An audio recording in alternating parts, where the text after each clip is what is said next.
Raffles Hotel, we have 128 years of hospitality experience worldwide, about 45,000 employees. We operate in around 43 countries in 6 continents. And when it comes to Fairmont Airport, you can see as you come to the very beginning of the hotel, you would see the gravel, which is particularly done in a particular fashion so that it reflects the Olymp scenario. Be it you walk inside, you find the texture or the finish of the building. You walk inside, you see the jar bar with the number of trees which you have, the plumeria trees. Be it the number of chandeliers, 96 chandeliers, around 3,000 pillars which make this hotel, which is exclusively crafted to make a local experience at a place like airport. We're extremely glad to have associated with the World Foundation, and it is indeed a pleasure to have hosted you. I hope you would have enjoyed this particular session, and thank you very much for this association, and thank you all. Thank you. So we are on to the final session of the day. May I say that perhaps the context, especially of the young people here, perhaps the most important, because we're looking at where do we go from here in newsrooms as professional journalists. So while we had a lot of debates and some very heated debates earlier as to who are the opinion makers, what kind of opinion do they make, should they make opinion at all and stuff like that, I think we need to examine where we stand at this point in time. What is the cusp we stand on as professional journalists, where our newsrooms headed? And I just thought I'll start with let me introduce my panel first. Suhasini Haidar, who we all know, she's been in print, television, back to print. Shivam Vij, who's also been on both platforms, and Sachin Kalbam, now the editor of Midday, who's also on print, and obviously all of us are on social media. So there's a fair amount of experience across platforms over here. But I just thought I'll just kick it off with a small personal experience. And this is my first tour to Pakistan in 1982. That news gathering and dissemination of news entailed watching the match all day, then meeting the captain or players, getting some quotes, whatever, building up a story, then writing out on a typewriter, getting a printout of that sheet, then giving it to the telex operator to key in the tape. Then the telex operator would key in the tape, and then he would dial the line or the number in India, in my case Mumbai, and between Pakistan and India there would be more static and crackle than the line connection. Then they would transmit the telex tape. I don't even know if any of these people sitting here, some of the youngsters know what a telex machine looks like. So the telex machine, I don't either. You don't either. So in Bombay, the telex operator would get a tape cut out in front of him, and the words on the print, a piece of paper in front of him, which would be keyed in by a linotype operator, who would then make a hot metal plate, get printouts, and then send it to the printing press. So the match, which ended at 5 o'clock, actually for the copy to be ready, would be about 12:30, 1 o'clock in the morning at that point in time. This was before the days of fax, and certainly before internet, which I think is like the invention of the wheel. It has just completely revolutionized the way we not only just work in media, but also the way we live. So I just thought, how has it's been transformational, and therefore obviously the consumption of media, the pattern has changed. Just in news gathering and dissemination of information has changed. So has consumption patterns. So ask me, in your experience between the various platforms that you have traveled across, what do you think are the immediate challenges facing a professional journalist? What you're competing in print now today with television, with the internet platform, and also with telephony, apart from several other things that might be happening?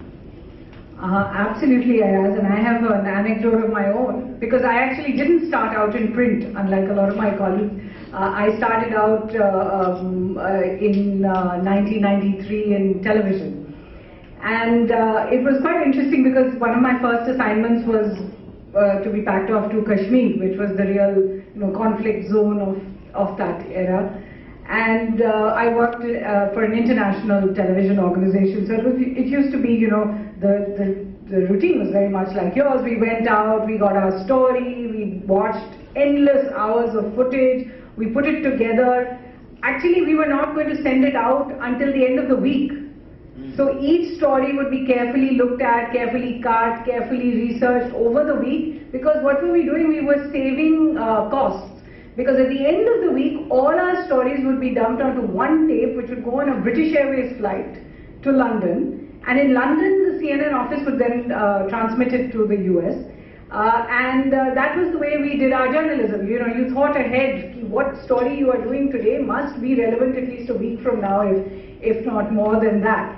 And at that time, I remember looking at my colleagues in print who used to go out, get the story, type it up, send it off to Delhi or London or wherever it was, and then all meet for cigars and drinks or whatever you could have at the Arduz Hotel in Kashmir at that time. And I used to be very envious of them because we'd be working late into the night trying, you know, because the television just takes a lot of time compared to writing a story as I know now for the print medium. So I used to be extremely envious. But over the years I've got my revenge because as a television person I had to learn different ways of getting my story out. But most of my friends in print, and now I myself in print, are learning how to get the story out maybe 3-4 times a day, updating it, getting it on the internet, making sure that Twitter is running the story as well, ensuring there are pictures to go because everybody knows that pictures are the ones that sell the story. And now, in fact, doing video of small phones in order to put that on our website as well. So the way of the business has changed. In terms of consumption, I will come back to our new age guru who spoke a week ago, Mark Zuckerberg, who said something which I certainly hope he's going to be proven wrong on, where he said that the problem with the news online, he's trying to ensure that everyone actually transfers their content to Facebook, and he can then put out the Facebook news. He said the problem is that today's reader can only spend about 10 seconds looking at a story. Now, if the story takes very long to upload, which is in the case of stories that Facebook has to drag from another side, then the reader will move on and read something else and will forget about the news. And I certainly hope he's going to be proven wrong. Well, we'll have to wait and see about that. But, this is an interesting point at which I must bring in Shivam. Twitter, 140 characters. Well, you get Sachin first. Why? I don't want to hear what you Okay. No, I was going to come to him about the structure of the newsroom because that's where he is active now. Okay. So I'm saying 140 characters, first up, it's beating not just print, but it's also beating television at times. And now it's beating itself. Okay. No, is there therefore, brevity might be the soul of it, but might not necessarily do justice to a story. Due diligence may not be possible. The need or the urge to be first out there with the information can actually boomerang. Yeah, and well, it does. There was this recent example where a BBC journalist was training what to do when the Queen dies, and she tweeted the training tweet: "Breaking news: the Queen is dead." And there were journalists in the Hindustan Times in Delhi who copy-pasted that tweet as though it was her breaking story, and everybody was sort of embarrassed. I think, let me put up the doomsday scenario here, which is that in the last 2 years or so, we've seen how big the online media has become. I don't think there are barely any journalists left, no matter what the age or contempt of the online medium, as used to be the case some years ago. The last time Avinash organized this conference in 2012, I remember Sachin telling me how he has journalist friends who ask him, why do you respond to normal people on Twitter, like you're an editor. But I think that kind of attitude amongst the senior generation of journalists and editors has changed. But despite that, I think this confidence that print and TV are not going anywhere and online doesn't get ads is going to change soon. That is already changing. We will see continuing rise in the circulation of newspapers, but decline in advertising. Because attention, and advertising attention is all moving to the smartphone. The future in one line is mobile, mobile, mobile. And that for journalists is very scary. Because it means, in the earlier session I was speaking about what a journalist friend Lucknow had to say. I'll cite him on another thing on mobile. he told me that the articles of scroll are too long. I said, what are you saying? They're too short for me. So I want to write more and I want to write longer pieces, but we make it shorter because we know that it will be shorter for online. So they said, no, they feel like 2,000 words. I said, what are you saying? The average is 800 words. He said, what happens is, on the computer screen, 1,000 words of text appears to be 2,000 words. On the mobile, 500 words of text appears to be 1,000 words of text, right? And there are ways to sort of to visually break down text between paragraphs, just as in magazines and newspapers, you break it with pictures across the page. But these are the kind of challenges that, like Suhasini is saying, she's a print journalist, but today she has to update a story, also a day as if she was a wire journalist. She has to worry about the visuals, which was not her job in the past. She has to now even think of video. And that's going to be the case increasingly. I was speaking earlier about the need to think out of binaries. And this binary of traditional online, social media, it's all over already. And now we are all having to do everything, all having to worry about everything. And that puts a lot of pressure on us.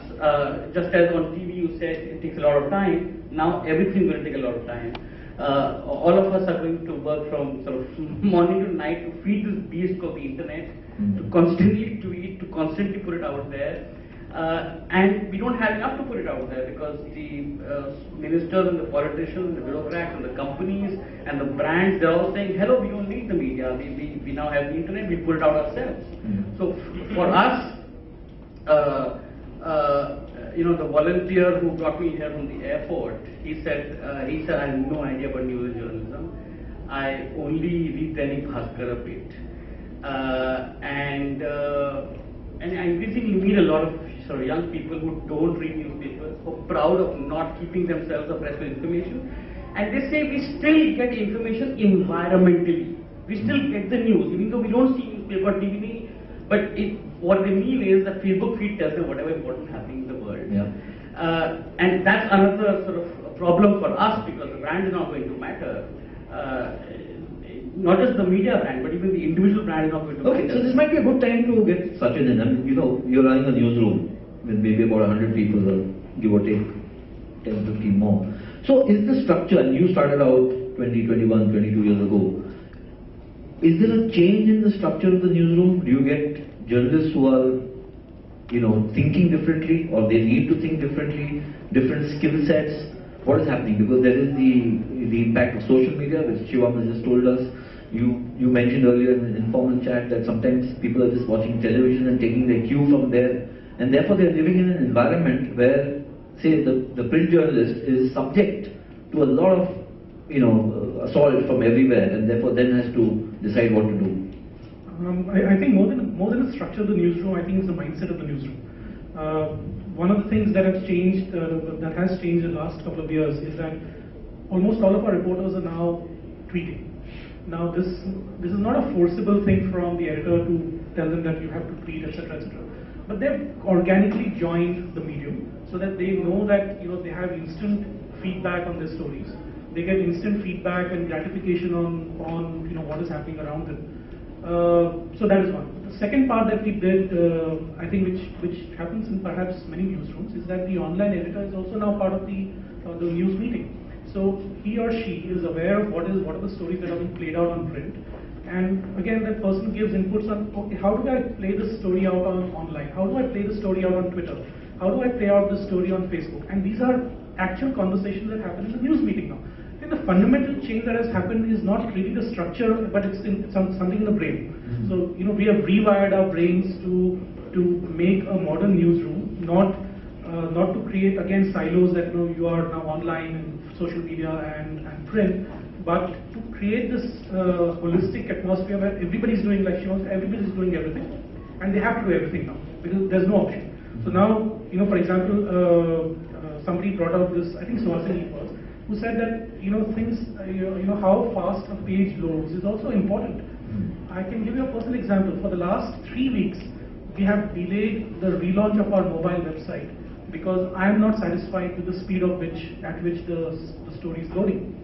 Moment I load a story, and if the story does not load quickly, I've lost that reader, because that reader has, like Rahul Shrivastava pointed out in the previous panel, the remote for the television is the same for the internet. So I was a reader for that particular story. He has the chance to go to any other website. So I have a quick question, and Sachin, just answer that as quickly as you can. That in the old days, you would get a reporter who would come back and information, maybe debrief the editor, and mull over what to write, and then write it, and then the sub-editor would leisurely edit it, maybe being a perfectionist, rewrite at deadline time and give it.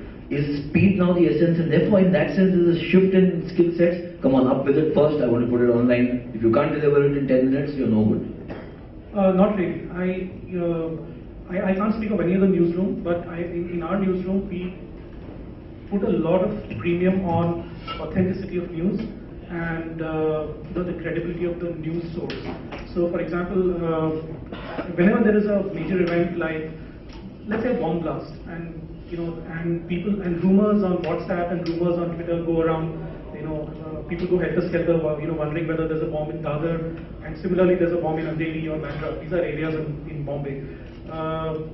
And this happened to a couple of media houses when the previous bomb steel blast happened. We took a decision that we are not going to release that story until we ourselves are certain whether this is a certain thing is happening. So a reporter was sent from a newsroom. It took him 25 minutes to reach given Bombay traffic, and he spoke to the people on the ground at the place where the rumor was started. So by the time he relayed the information back to the newsroom, it was close to 35 minutes. So we were delayed by 35 minutes, but we are authentic in our news.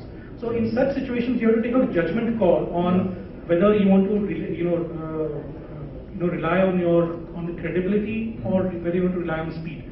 The speed issue comes up when the event is general. When you see it on television, obviously, an earthquake happened, it happened. So, you can't, there's no way of sending a reporter to Nepal and say, whether the earthquake has happened or not. So that's a judgment call that you need to take. I just say one thing, that the fact that there was those rumors on Twitter and WhatsApp, great that you chose not to run the rumors, but those rumors gave you kind of lead. It probably, your ground report probably came faster because the rumors helped you alert about the news. Oh, absolutely. I mean, there's no doubt about that. But I think what has happened in the last, especially the last couple of years, is much of the news that you see is broken on Twitter. Television comes afterwards, or sometimes comes parallelly, and then comes online, and then comes the print. The print has a 24-hour news cycle, so you can't really change that. But it's a mobile first model. So I mean, technology is driving so much of how we practice our profession, Suhasini. So, but importantly, this is something that we've discussed kind of ad infinitum in the earlier sessions. Who is driving the agenda? Is it Twitter? Is it television? Is it online? Or is it still print? I mean, how do you see it now? I think it changes depending on what the story is.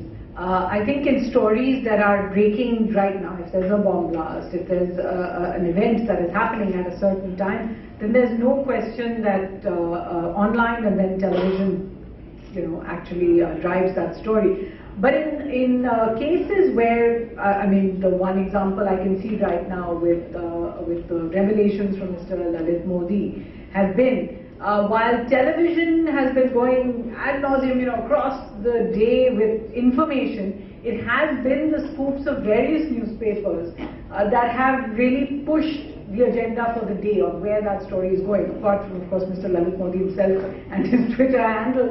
But the truth is, I've been watching that very closely, and because it's not my field, I do foreign policy, but watching that, it's very clear to me that the news agenda is not, and the print news agenda is taking a much more long look at what is going on. And I think the agenda is much more being set by them. Look, at the end of the day, it's all going to be about speed at one level. And I agree with Sachin that 10 seconds you lose, you snooze, you lose kind of thing. Whoever's the first with the story is going to then take the readership, the viewership with them. But I can't tell you how many times I have actually met with people or seen it for myself that eventually when things really big happen, when there is a very serious crisis in the country or there is a very big story, how much people wait for an authentic piece of information, whether that is a direct interview with the person involved or whether it is, old-fashioned here, whether it is your next morning's newspaper.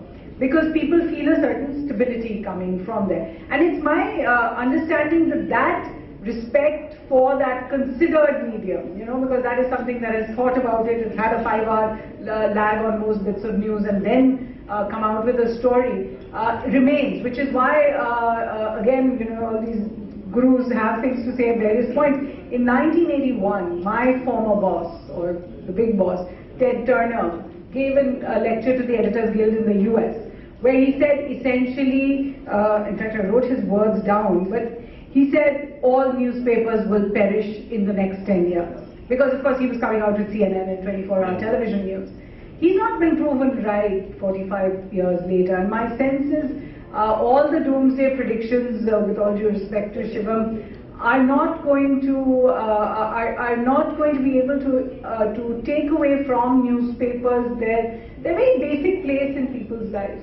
Okay. So Shivam, one of the things which one will, and apart from what Suhasini just mentioned, is that while Twitter may be swift, breaking news, as Sachin mentioned, it might also be a great deal of hit and miss there. So how does one counter that? I mean, if you look at Twitter as a platform to base your opinion on, you would be going topsy-turvy through the day maybe 10 times. Yeah.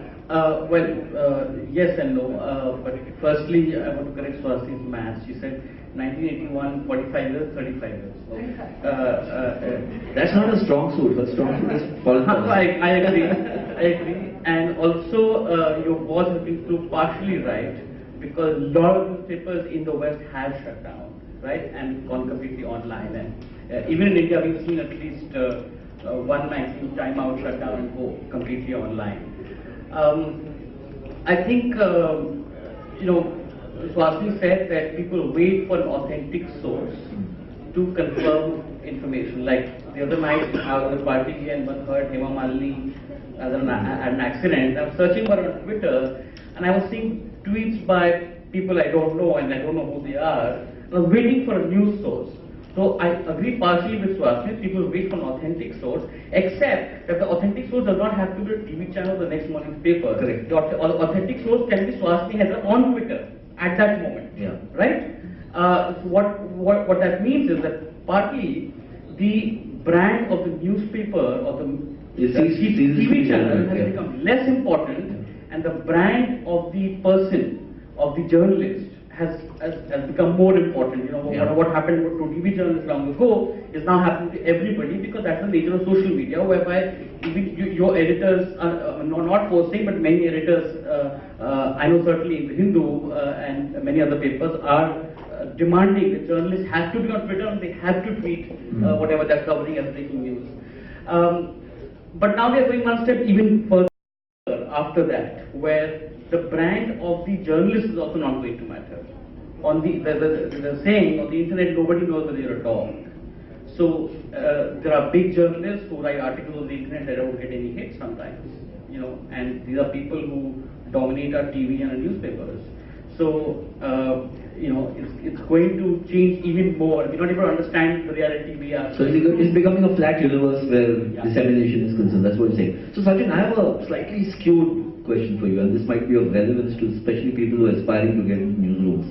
When you're the editor, and when you are as the editor, if I come to you for a job, what is it that you're looking in me now? I mean, I remember when you came first for a job, there was a certain need that the newsroom had, and what the editorial seniors expected from a fresher.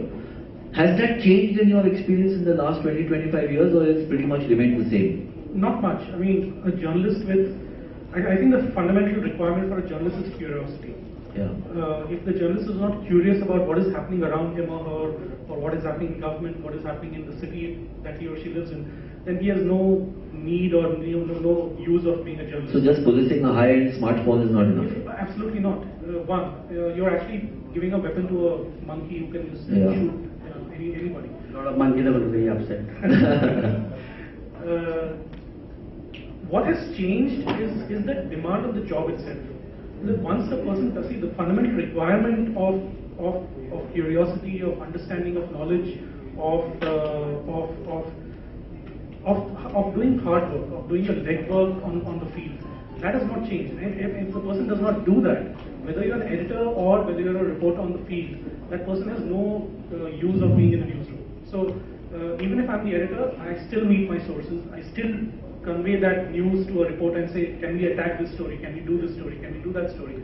And we get attacked all the time by people in government. So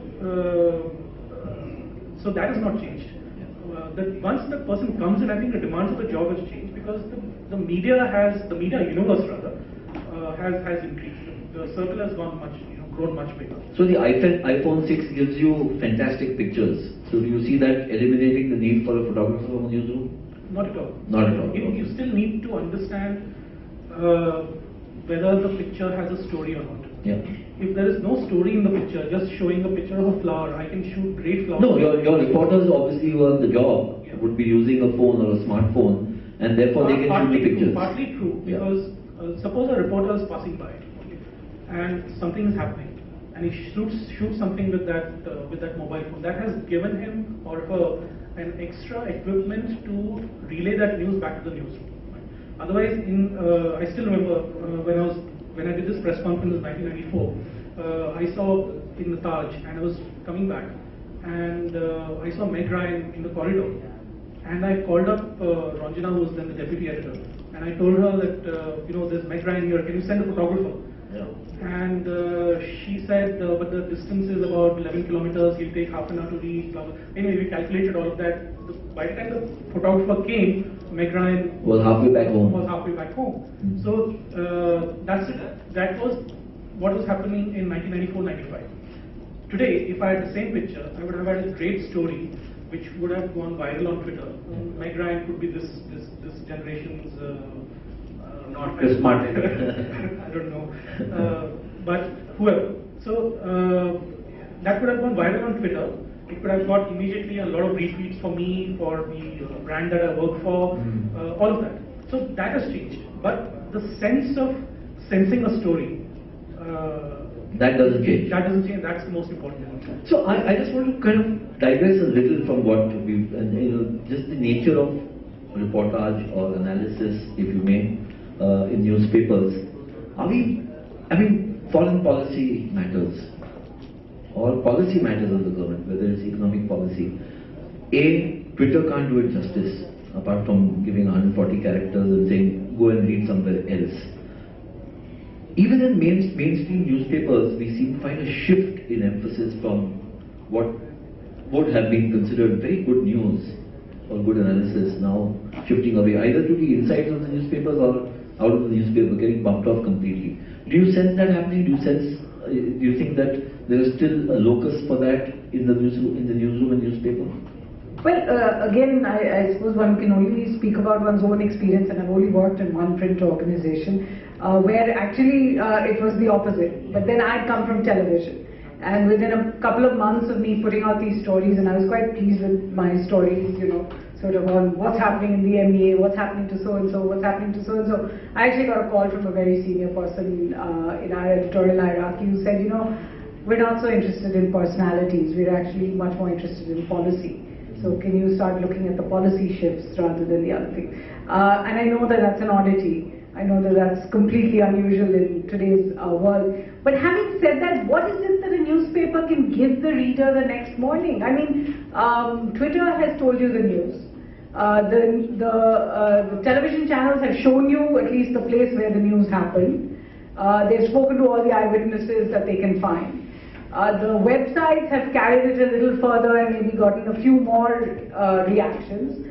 That night's television programming, the panels that you have, because they no longer do news shows anymore at night, they just do panel discussions, have discussed the issue threadbare. So what am I as a journalist going to tell you the next morning? What I'm going to have to try and give you, and and I do believe that newspapers will survive because there is still a need for this. What I can give you is the considered view, the view that looks at the policy, the view that looks at what is the ramifications of a certain decision or an event that has happened. And I think that's the kind of journalism that is going to thrive. The other part, of course, is that newspapers do some part of setting agendas. And having come from television, I still believe that's true, that what comes in the morning's newspaper does set the agenda for at least half the day. for most of the other mediums. But the extended question is that still desired, foreign policy or policy on economic matters? I mean, I know you work for the Hindu, which might give a lot more weightage, so you be honest.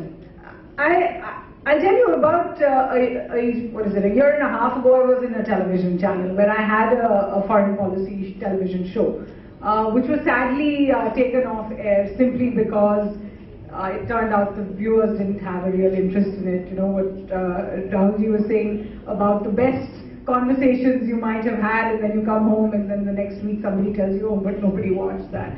There was some where I'm afraid I think even my mother didn't watch.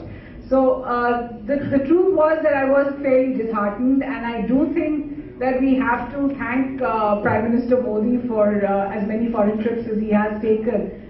Because he certainly brought a lot of interest in a lot of places that he has visited. I mean, we journalists would never have a chance to talk about what is the importance of Fiji in Indian lives in the last 10 years, I don't think. But we have in the last year because of just the sheer breadth of the number of countries he has visited. I think when he finishes his Russian visit, he'll have finished 26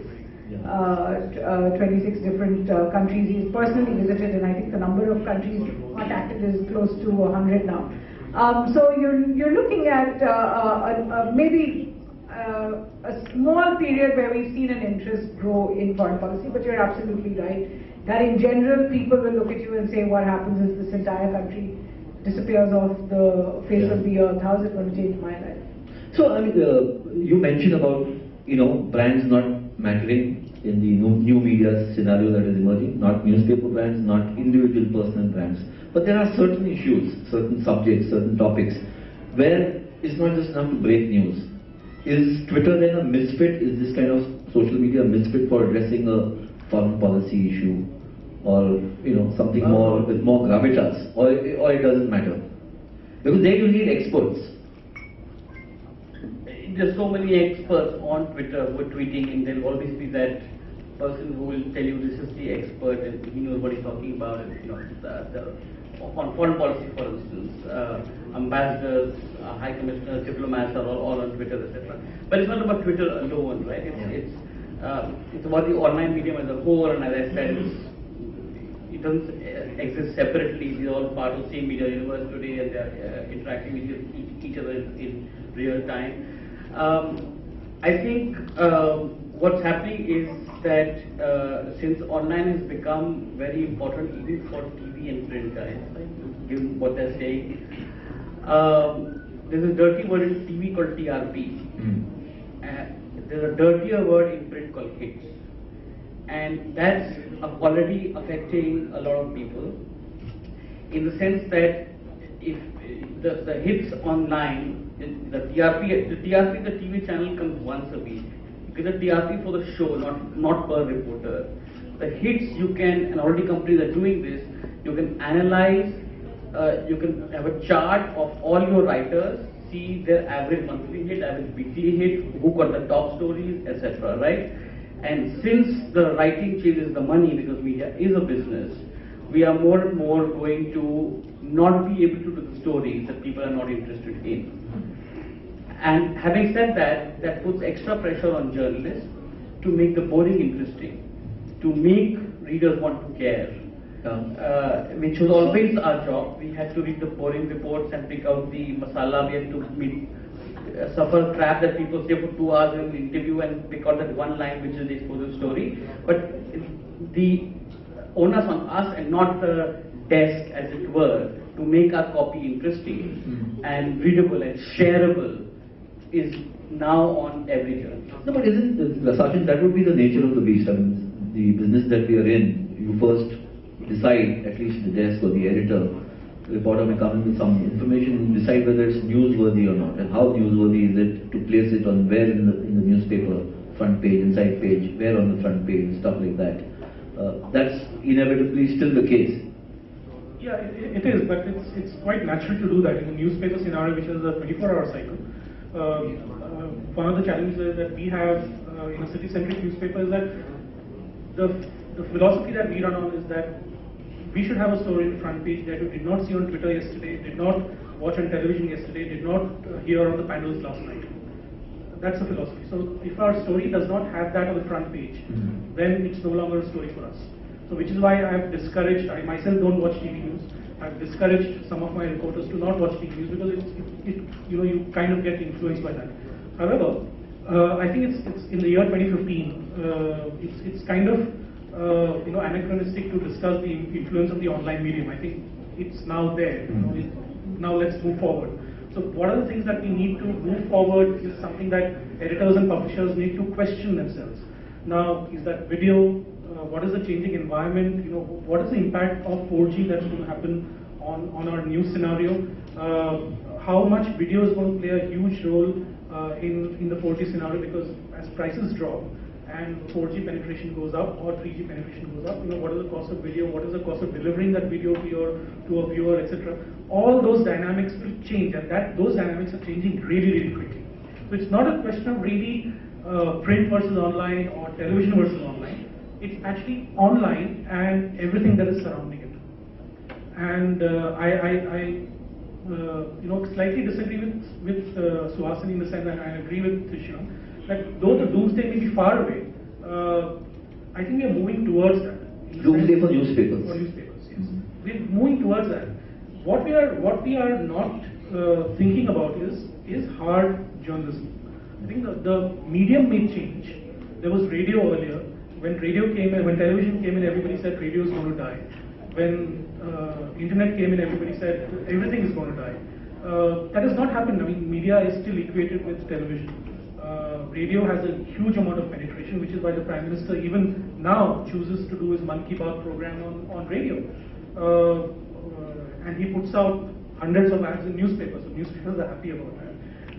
So the environment that we are living in and how we go forward is also important in the sense that that's going to define how we're going to deliver news. So the consumption of news and delivery of news will be defined by technology.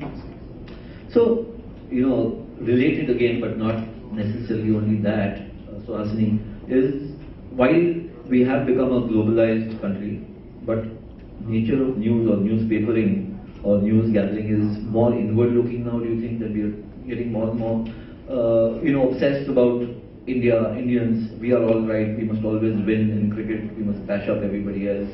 If one ad shows in Bangladesh that half our team has been shaved, half the head has been shaved, and therefore it's a national affront and stuff like that.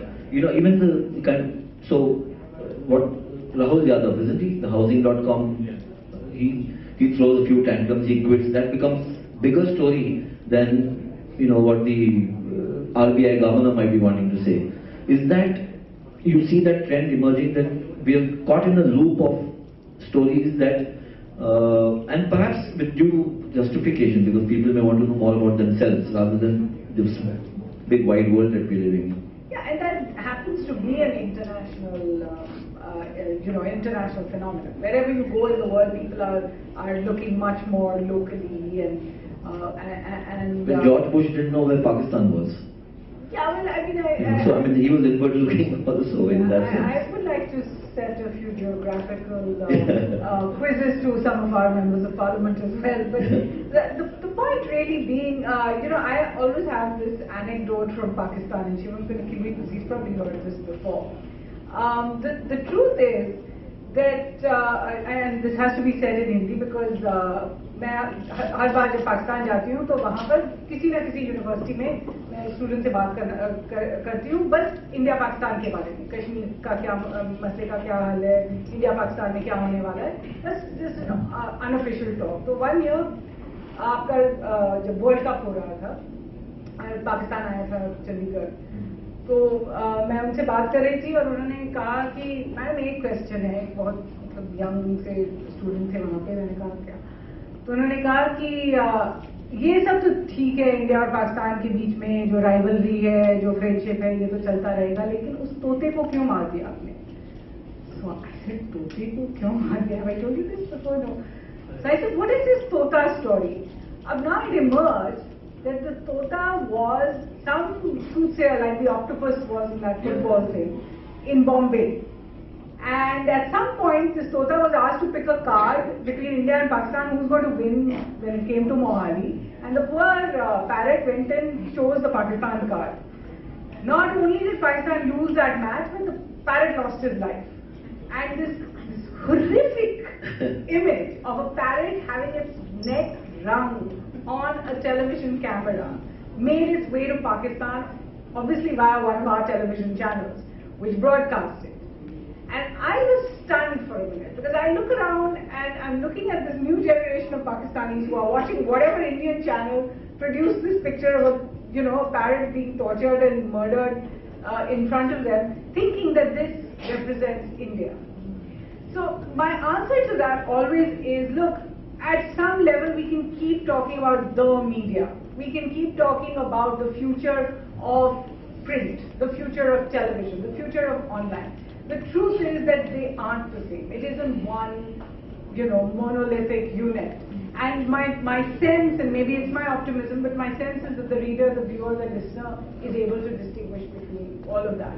And hopefully at some point we'll be able to say, this is coming on this, and I'd like to watch it, but I'm also interested in this, and I get my news from here. In a sense, the reader needs to take that narrative back and say, I'm going to get what I need as the news, instead of just keep following the Tota story or news. Great. So, where it differs, the online space and certainly social media, is that it's secular, democratic in that sense. Anybody can enter, exit, choose what they want to do. And it's also, the platform is not restricted geographically. So even if it is an India-Pakistan kind of a scenario, you can access what they are thinking, what they are saying, and likewise, they can do it. Do you think that's the biggest advantage right now that this space offers, or are there some others? No, the biggest advantage I think is, what Swasti was just saying is exactly what's happening with online. That people decide what they want to consume online, and they decide. With TV, the before social media, which is a term coined only around 2006-7ish. Before that, the term for this kind of online media used to be Web 2.0. Now, what is Web 2.0? Web 1.0 was when there was a website, it was giving you something, you read it, full stop. It was like TV. TV gives you news, you can only watch it. You can change the channel, that's it. You can't decide, I want a show on this. But on YouTube, you can go and decide, I want to watch a documentary on this, and you search, and sure enough, there will be one. Right? So Web 2.0 was when the readers and producers of content are the same. So there's these bloggers, they write blogs, they also comment on each other's blogs.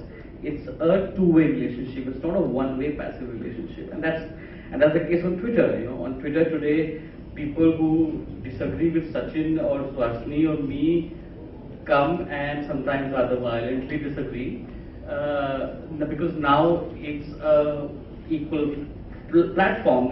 The height of the stage is there in real life, in this room and in seminars like these.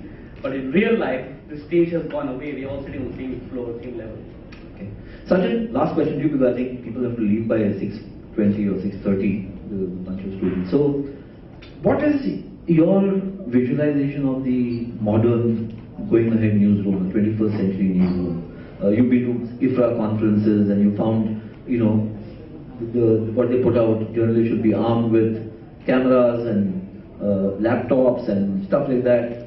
Multitasking journalists to do everything. That's why I asked you earlier about the elimination of the photographer, because the camera technology has improved so much that you don't need to do, you just need to point, shoot, and that's it. How do you see it emerging? Well, the structure of the newsroom is really the holy grail that everybody's trying to find. I think people with a lot more money than newspapers in India have tried to do that and have not succeeded. So there's no single answer. And like Swalson said, the strategy for each of the mediums will have to differ. I cannot run the New York Times online website like I run the New York Times newspaper, because the audience may or may not be the same. Just to interject, last year, 2 or 3 of the mainline big English newspapers, including the Guardian and the London Times and the Daily Telegraph, sacked a lot of people because they were misfits in what they call the modern newsroom, including some terrific sports writers like Simon Barnes of the London Times, because they felt that these guys were not equipped to survive in the modern newsroom. That was the cliche used, which is what is prompting my question. Yeah, but like I said in the beginning, that we started a discussion, is that you need a mindset change in the first place. The structure of the Guardian newsroom may or may not change given the technological environment that we live in. But if I do not change my mindset and I say that I'm a multimedia journalist, by default every journalist that enters a newsroom is a multimedia journalist now. So now my multimedia do not necessarily mean a video person, but you have to be a photographer, you have to be a social media person. Now, to differ to a certain extent with Shivam, media has always been social in a sense that we always had letter writers, we had people who are SMSing TV channels and saying this is my opinion about certain things. So media has always been social in that sense. There's this fantastic picture that has been going around on Facebook and Twitter where these train carriage full of people are reading the newspapers, and all of them are reading newspapers just like we read the smartphone now. So attitudinally nothing much has changed in that sense, right? So you still need to do hardcore journalism, you still need to go and question government, you still need to understand what environment we have been living in, you still need to change, if something is going wrong, you still want to change, make that change happen. So in that sense, it's not changed. But yes, in terms of equipping yourself, I think that attitudinal shift has to begin with the individual. That if the person is not fit or has not done enough for tweeting a particular story or doing, then it's the editors or the publisher's job to tell him that this is part of the environment that we're living in.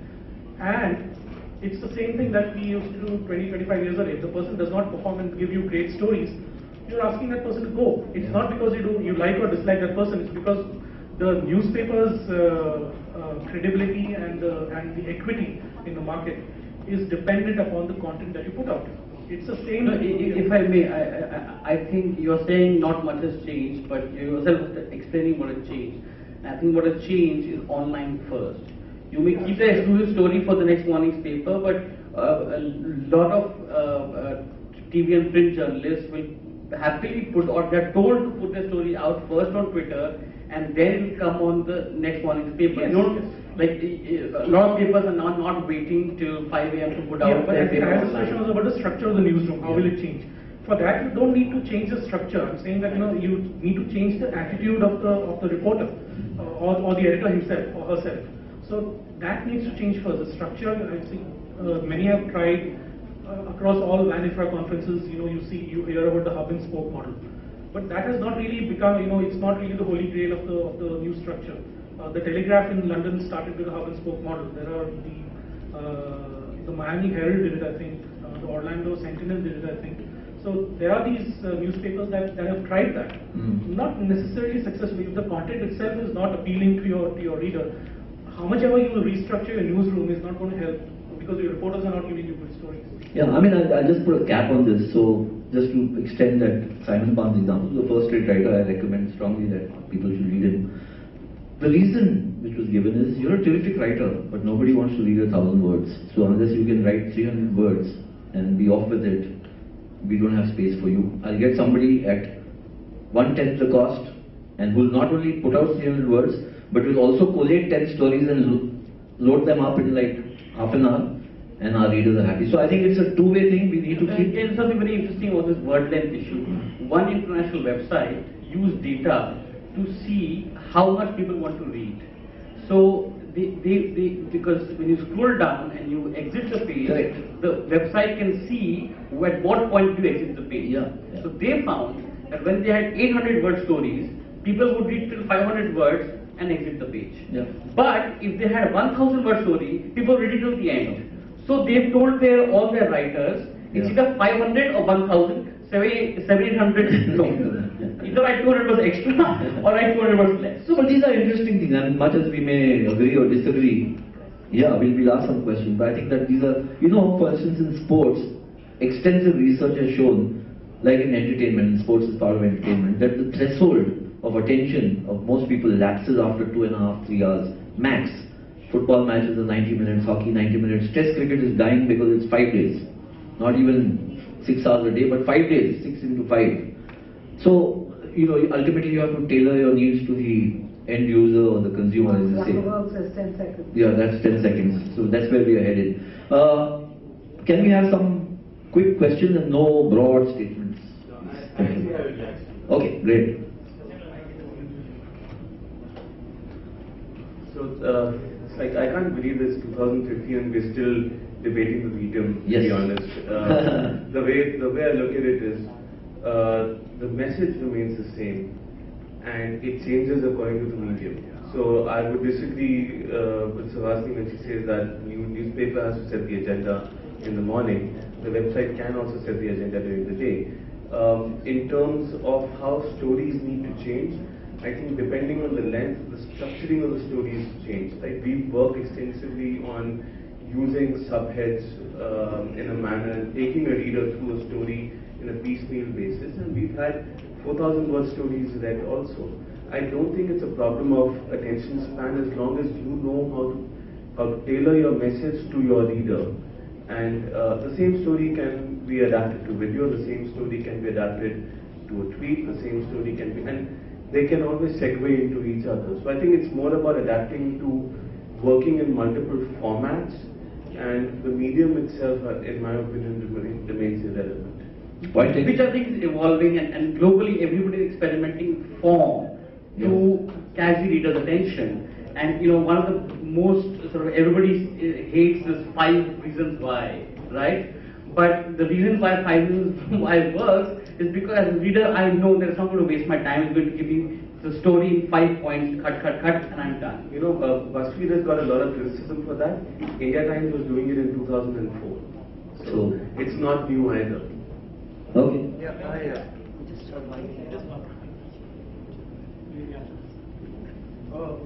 My question is, you're talking about the new journalism, right? Next journalism.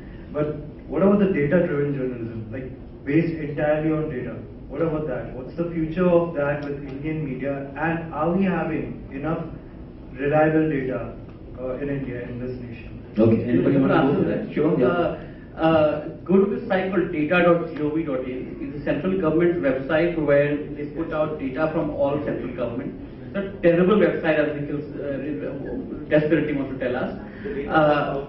Data is also outdated, etc. But still, it has such a vast bhandar of data.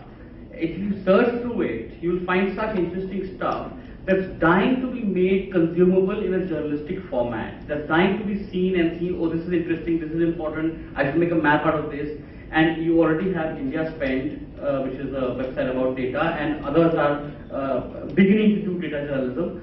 The question is, data journalism has become hot in India now. And the question is why?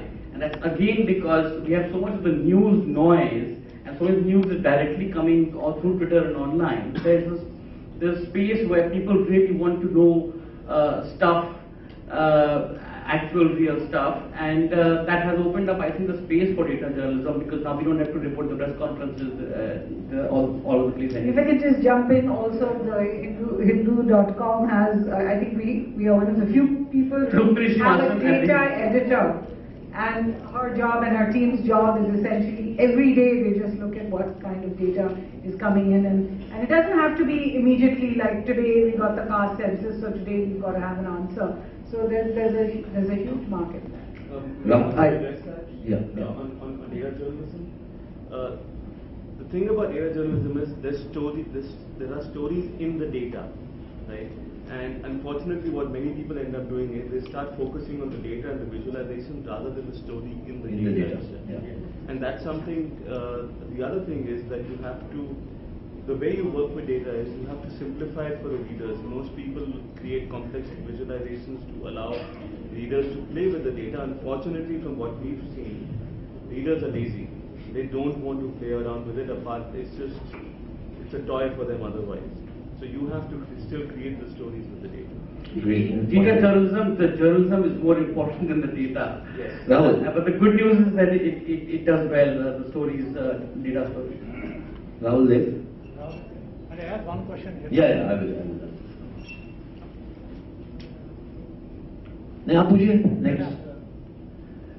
I would like your take on the new kind of stories that one saw Huffington Post doing and becoming so big and successful that it bought over Newsweek.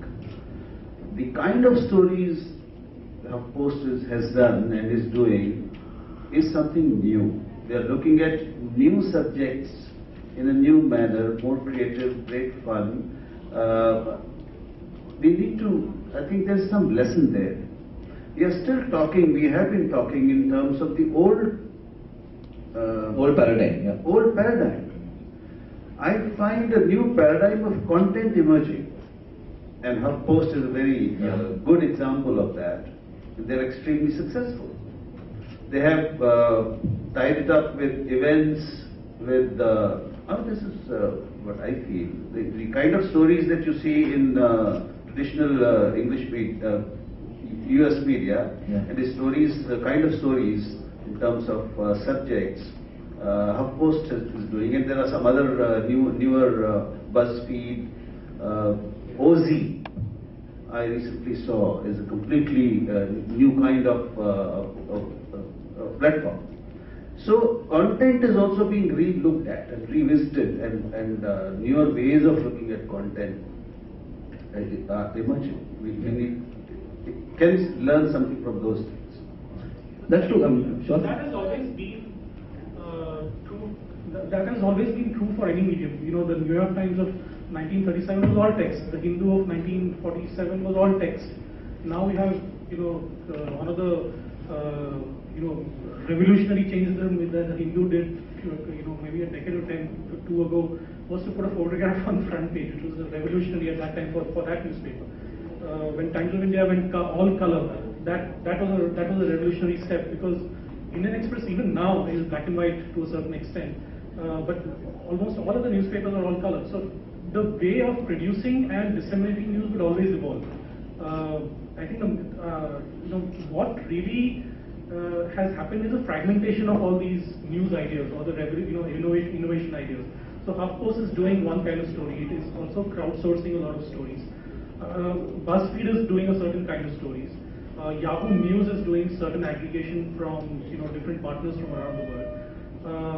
Google News, of course, has a different paradigm altogether. Indian newspapers are doing something else. There are online websites now in India called scoopwhoop.com or any other listicle websites which cater to a different audience. Do I go to scoopwhoop.com? No, but I'm sure there are a lot of people in the audience who will go to scoopwhoop.com and get those lists. 17 reasons why Calcutta is better than Bombay. It has no editorial value, but it has great interest levels for a certain kind of audience. So the fragmentation of those kind of news will be there, regardless of what the medium is. I just also want to do a kind of reality check here, since Nikhil has also brought up the issue of, it's irrelevant whether it's print or television or stories, what's important. At the end of the day, I'm not seeing those great revenue stories coming from some of these sites that we're talking about. I used to work for Rediff.com, and in 1998, I think we felt that we were something completely, we were the trend of the future, because Rediff became the first online business to buy a bricks and mortar business. They bought India abroad. But I'm not seeing a lot of that happen after that. I'm not seeing these online news sites producing the kind of revenues where you could just say it's irrelevant whether it's coming off online or print or television anymore. I had a question, and since everyone here has worked with a large organization, maybe marketing departments would be better equipped to answer this, but I was wondering if any work is going in the department, which is, the logic of all the discussion right now. The logic is maximum hits, maximum viewership, because that's how you justify to advertisers that be on our platform. But I'll give an example that, for example, Bill O'Reilly is on Fox, but Bill Maher is on HBO, and HBO is a paid channel. So the market share is a fraction of Bill Maher, but revenue-wise, I will pay $20 to watch Bill Maher. I will not pay $20 to watch Bill O'Reilly. So the logic of being able to charge what Netflix does, now when you have a potential revenue disruptor like the internet, I'm just wondering, that's not even a concern about how it will dictate content, because the reason you make a Big Boss is because you want to be number one, and therefore you can get Salman Khan, Rakhi Sawant, and get all the numbers.